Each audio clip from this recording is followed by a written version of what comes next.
আপনারা জানেন আমার আব্বু 2014 সালের 18 জানুয়ারি শহীদ হয়েছেন।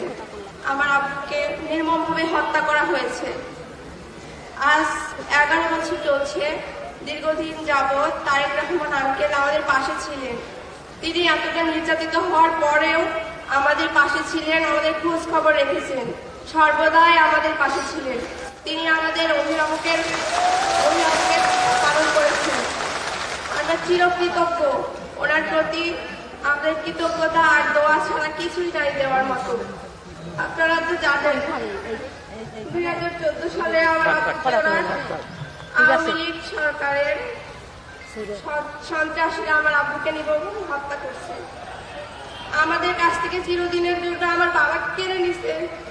আমাদের বাবাটা বন্ধ করে দিয়েছে চিরদিনের জন্য। When someone asked me about my father, I can't control my emotions. I can't control me. আমাদের ইচ্ছে করে না বাবা রাখতে। কেন তারা এমনটা বললো আমাদের সাথে? কেন তারা এইভাবে নির্মমভাবে আমার আব্বুকে হত্যা করলো? কেন?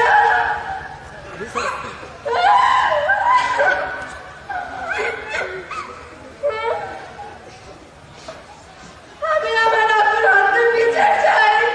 পুরো দেশবাসীর কাছে আমার একটাই দাবি, আমার আব্বুর হত্যার বিচার করতে হবে। আমি বিচার চাই আমার আব্বুর হত্যার। আসাদুজ্জামান নূর, উনি হচ্ছে মাস্টার মাইন্ডার আসাদুজ্জামান নূরের ফাঁসি চাই। আমি ফাঁসি চাই। আমরা সঠিক বিচার চাই। সবাই আমাদের জন্য দোয়া করবেন।